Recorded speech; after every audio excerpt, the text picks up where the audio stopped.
Saudara, fakta baru terkuak di sidang lanjutan pemeriksaan saksi kasus dugaan pemerasan dan gratifikasi dengan terdakwa ex-Menteri Pertanian Syahrul Yassin Limpo hari ini. Saksi dari JPU menyebut Kementerian Pertanian mengeluarkan uang 3 juta rupiah per hari untuk memesan makanan yang dikirimkan ke rumah dinas SYL. Staf Biro Umum Pengadaan Kementerian Pertanian Muhammad Yunus bersaksi pengeluaran uang untuk membeli makanan via layanan pesan antar online ke rumah dinas SYL setiap hari. Di persidangan, saksi Yunus menyebut uang yang dikeluarkan Kementan setiap hari tidak masuk dalam anggaran Kementerian Pertanian. Baik, terima kasih. Silakan duduk di samping penasihat hukum saudara masing-masing. Biasanya tiap hari itu ada 3 juta kurang lebih, Pak, Yang Mulia, untuk kebutuhan harian di rumah dinas. 3 juta Ya, kebutuhan harian. harian rumah dinas. Saudara serahkan ke siapa? Ubaid. Kalau itu ada yang tugas di rumah dinas. Jadi Siapa? Dia, tenaga kontrak, Yang Mulia. Kontrak. Jadi menyiapkan 3 juta Ya. setiap bulan. Setiap hari. Kadang tiap hari, kadang kalau tergantung habisnya, Yang Mulia. Oh, tergantung permintaan ya. Ya, Kalau permintaan hari ini habis 3 juta, dimintai lagi besok. Ya, gitu. Kalau Ya. masih ada sisa, dipakai dulu ya. Ya. Begitu. Itu diambil dari mana uang-uang itu? Atau memang uang operasional untuk kepentingan itu? Iya, untuk operasional. Untuk rumah dinas. Iya, keperluan dinas kan tidak masalah. Ada anggarannya kan? Iya. Itu anggaran resmi tidak 3 juta per hari itu? Enggak, Yang Mulia. Ya? Enggak, Yang Mulia. Tidak. Untuk beli apa itu? Biasanya terakhir lebih banyak. Apakah makanan tiap hari atau gimana? Makanan online gitu, Ya? GrabFood gitu, semacam itu. Oh, Selain uang makan 3 juta rupiah per hari, anak buah SYL di Kementan juga diminta menyiapkan anggaran 30 juta rupiah per bulan untuk istri SYL, Ayun Sri Harahap. Awalnya uang yang diminta disiapkan 15 juta rupiah per bulan. Muhammad Yunus mengutarakan hal itu ketika menjadi saksi. Itu permintaan dari siapa sebetulnya awalnya kok bisa disiapkan untuk Ibu Menteri 30 juta per bulan itu? Awalnya dari mana yang saudara tahu? Panji kayaknya, Pak. Pak Panji ya? Pak Panji menyampaikan ke siapa? Ke Pak Isnar. Ya? Ke Pak Isnar. Ke Pak Isnar, apa kata-katanya yang saudara tahu? Saya kurang tahu, Pak. Saya nggak tahu. Oh, hanya dengar dari Panji, awalnya dari situ ya? Iya. Akhirnya disiapkan uang Disiapkan itu. sama Pak Iya kan? Isnar. Faktanya disiapkan, benar ya? Iya. Disiapkan 30 juta, itu setiap bulan. Iya, awalnya dulu cuma 15 juta, Pak, pertama. Sejak kapan itu? Sejak beliau dilantik sebagai menteri atau beberapa bulan kemudian? Saya dari awal 2020, Pak. Oh, saudara awal 2020 sudah menyiapkan itu? Iya. Awalnya 15 juta. 15 juta. Kok bisa naik 100% itu gimana ceritanya? Dari yang info saya tahu dari Pak Isnar minta ada tambahan, terus naik dari 15 ke 25. 15, 25, Terus akhirnya 30, mentok 30 ke 30. sampai sekarang, sampai terakhir ya. Sampai terakhir. Iya. Itu selama saudara menjabat di situ, Iya, itu saudara tiap bulan, benar? tiap bulan, Pak. Itu biasanya minggu pertama, bulan apa, awal bulan atau pertengahan atau akhir? Enggak tentu, Pak. Enggak tentu. Kadang kalau ditagih baru kita. Oh, ditagih. Ya. Abdul Hafidz, mantan pegawai Biro Rumah Tangga Kementan, bersaksi di sidang Tipikor dengan terdakwa ex-Mentan Syahrul Yassin Limpo. Ia menyebut diminta uang untuk membayar kartu kredit pribadi SYL 215 juta rupiah. Padahal tak ada anggaran di Kementan untuk membayar kartu kredit pribadi menteri.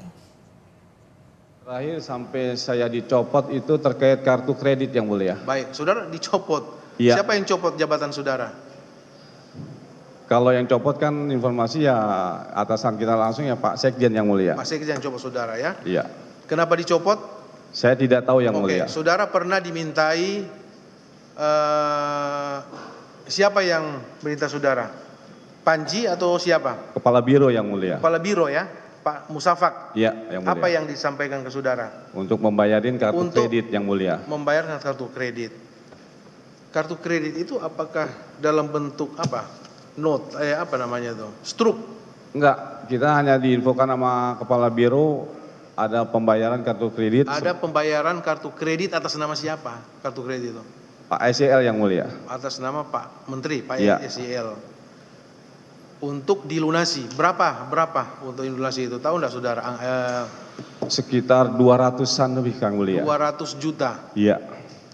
Itu saudara yang dapat informasi dari Kepala Biro, Yang Mulia. Kemudian dari Kepala Biro menyampaikan ke saudara harus disiapkan, kan tidak ada dana. Tidak ada, Yang Mulia. Baik, Selain meminta kartu kredit pribadi dibayarkan, saksi dalam sidang tipikor dengan terdakwa SYL menyebut Biro Rumah Tangga Kementan diminta menyiapkan pembayaran kredit bulanan mobil Alphard SYL sebesar 43 juta rupiah per bulan. Mobil pribadi ini digunakan oleh anak SYL di Makassar.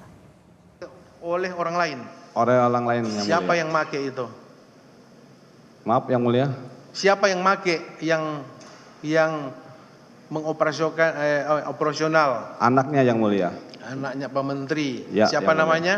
Anak Pak Menteri kan ada 2 kemarin diungkap. Yang putra, Yang Mulia. Ya, Dindo, Yang Mulia. Dindo. Iya, Pak Dindo ya. iya.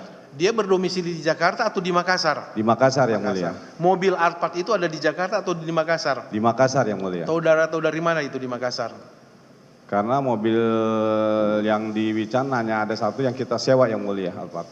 Ya, Karena di Wican dilihatnya hanya satu, Yang Mulia, yang ada. di Widya Chandra, rumah Iya. dinas Pak Menteri itu ada Hanya ada satu yang kita sewa, Yang Mulia. mobil apa? Alphard. Alphard. Maaf, Yang Mulia, kalau Yang keadaan... Alphard yang saudara maksudkan tadi, mobil yang lain lagi. Iya, yang lain. Yang Beda Mulia. ya? Platnya Yang beda. Mulia. Platnya beda. Beda, Yang Mulia. Warnanya Mohon maaf, Yang Mulia, dari awal arahan saya hanya diberikan suruh menyiapkan pembayaran dan izin, Yang Mulia, kita tidak maksud saya begini, apakah mobil yang saudara minta tadi bilang bayar cicil tadi kredit itu, Siap, pernah Yang tidak Mulia. saudara lihat mobil, fisik mobil itu? Belum, Yang Mulia. Tidak pernah. Tadi saudara mengatakan di Makassar. Maaf, Yang Mulia. Dari Kalau mana saudara tahu pastinya bahwa- di Makassar atau tidak, mohon izin, Yang Mulia, saya tidak tahu pastinya, Yang Mulia. Tadi saudara mengatakan di Makassar. mohon maaf, Dapat Yang Mulia. informasi dari mana saudara mengatakan bahwa itu ada di Makassar mobil itu? Ya mungkin karena di Wican aja tidak ada, Yang Mulia. Karena di Wilayah tidak ada. Iya. Tapi saudara bayar. Iya. Sejak bulan apa dimintai itu uang itu? Masih ingat? Maaf, Yang Mulia, lupa, Yang Mulia. Tahun 2020 atau 2021, maaf, Yang Mulia. Oke. Tidak apa. dimintai ke saudara itu Iya. berapa kali? Apakah tiap bulan? Hampir tiap bulan, Yang Mulia. Hampir tiap bulan. Berapa? Selisih berapa? 10 kali, ada 2 kali, 3 kali, 4 kali, 5 kali. Apa sampai setahun? 10 kali ada, Yang Mulia. Maaf, 10 Yang kali ada ya. Tapi saudara tidak tahu sejak tahun berapa atau 2020? Maaf, Yang Mulia, lupa, Yang Mulia. Lupa. Berapa jumlahnya? 43 juta, Yang Mulia. 43 juta. Saudara, kesaksian ASN di Kementerian Pertanian mulai dari pembayaran kartu kredit, cicilan mobil, uang jajan istri hingga uang cucu ulang tahun. Apakah ini akan menguatkan dakwaan pemerasan dan gratifikasi dari terdakwa ex-Mentan SYL dan apa saja pembelaan dari SYL? Kita akan bahas bersama Jamaluddin Kudubun, Ketua Tim Pengacara SYL. Pak Jamal, selamat malam. Selamat malam Mbak Livi, apa kabar? Kabar baik, ada juga pakar hukum pidana TPPO, Pak Hipnu Nugroho. Pak Hipnu, selamat malam. Selamat malam, Mbak.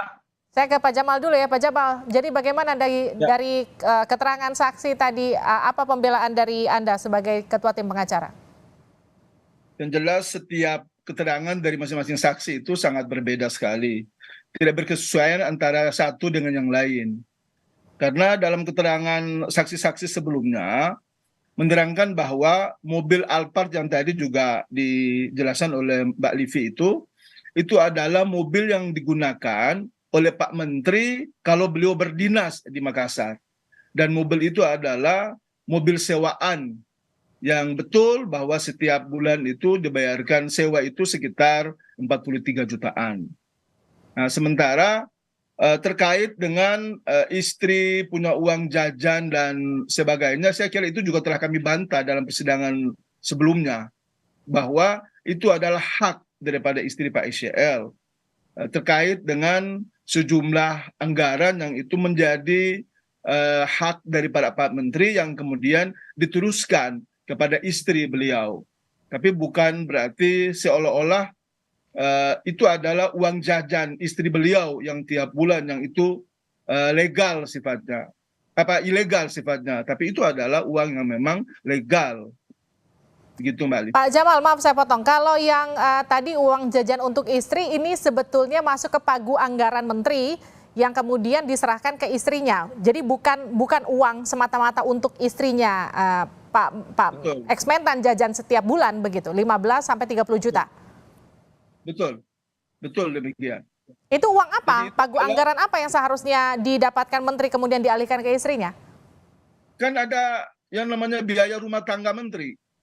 Ada biaya rumah tangga menteri, terus kemudian ada juga uang apa istilahnya itu, yang 100 juta setiap bulan. Terus ada lagi biaya tamu. Dan ada lagi beberapa biaya-biaya yang lain yang dalam persidangan sebelumnya itu telah declare bahwa memang itu adalah anggaran yang sah, yang ada di pagu anggaran Kementan. Sehingga kemudian kalau hari ini ada kesaksian lain yang ya. seolah-olah mendisplit lagi itu bahwa itu adalah hal yang berbeda. Nah, saya kira ini yang nanti kemudian akan kami bantah Oke. dalam pembuktian kami karena tidak ada keterangan-keterangan saksi yang berkesesuaian antara satu dengan yang lain. Pak Jamal, kalau tadi kan dari beberapa kesaksian bahkan ada yang menyebut itu sebetulnya dari yang tadi kita bahas tidak ada di dalam anggaran, itu satu. Yang kedua, tadi kemudian sempat disebutkan juga tapi tidak kita putarkan soal reimburse ulang tahun dari anak Pak SEL. Cucu. Sekarang pertanyaannya, anaknya Pak SEL tidak pernah punya ulang tahun yang kemudian dibiayai oleh Kementan. Nggak pernah. Karena anaknya itu namanya Dindo. Nah, anaknya Dindo yang ulang tahun Pak, cucunya Pak SEL. Kalau cucunya Pak SEL, itu juga kemarin telah mengemuka di persidangan. Tapi pertanyaannya adalah, apakah siapa yang meminta uang itu untuk kemudian dibayarkan? Yang kemudian kemarin muncul itu adalah seolah ada semacam sikap perbuatan yang ingin menunjukkan bahwa mereka baik, mereka perhatian sama keluarga menteri. Dan menurut hemat kami, kan yang mesti harus menjadi jelas adalah siapa yang meminta uang itu. Kan itu kemudian poinnya. Oke, Karena kalau yang kartu berkembang kredit, di persidangan Pak selama Jamal? ini adalah, ya Mbak Livi. Kalau kartu kredit, Nah, kalau soal kartu kredit itu memang ada beberapa yang benar. Tapi itu yang kemudian diambil dari uang yang memang menjadi haknya Pak Menteri. Uang operasional Menteri. Nah, pertanyaannya adalah, kalau uang Kan- operasional menteri harusnya ada di anggaran dan gak diributkan di persidangan dong Pak. nah itu dia yang kemudian jadi soal bagi kita. Karena dari kesaksian antara satu saksi dan saksi yang lain itu, tidak ada kesesuaian antara satu dengan yang lain. Makanya pada persidangan kemarin-kemarin itu memang kami bantah. Kami ingin mempertegas dan memperjelas yang minta uang itu siapa, kapan, melalui siapa, apakah ditransfer, apakah diberikan langsung, dan itu kabur di situ. Mereka cuma hanya katanya dari ini, kemudian katanya lagi dari ini. Kami pertegas bahwa apakah itu diminta oleh Pak SEL atau diperintahkan oleh beliau, ataukah diminta oleh anak-anak beliau, atau diminta oleh keluarganya beliau. Nah itu yang kemudian tidak mengemuka. Mbak Liva kan dengar sendiri bahwa tidak ada yang mengemuka di persidangan itu bahwa menyebut siapa yang meminta uang itu. Dalam bentuk apa uang itu, dolar kah, rupiah kah, kemudian apakah ditransfer atau apa. Sekarang begini, kalau beliau menteri dan ada pihak-pihak tertentu yang menggunakan beliau sebagai jabatan beliau sebagai seorang menteri lalu memanfaatkan keadaan itu, pertanyaannya mereka pernah melaporkan itu nggak kepada Pak Menteri, kepada keluarganya? Saya tanyakan ini itu ada edaran loh. Ke Pak Hipno. Pak Hipno. Pak Menteri itu ada edaran, 2 kali belum mengeluarkan edaran bahwasannya yang namanya terkait dengan permintaan keluarga ataupun siapapun tidak boleh dilayani. Dan itu jelas. Dan itu ada di fakta persidangan.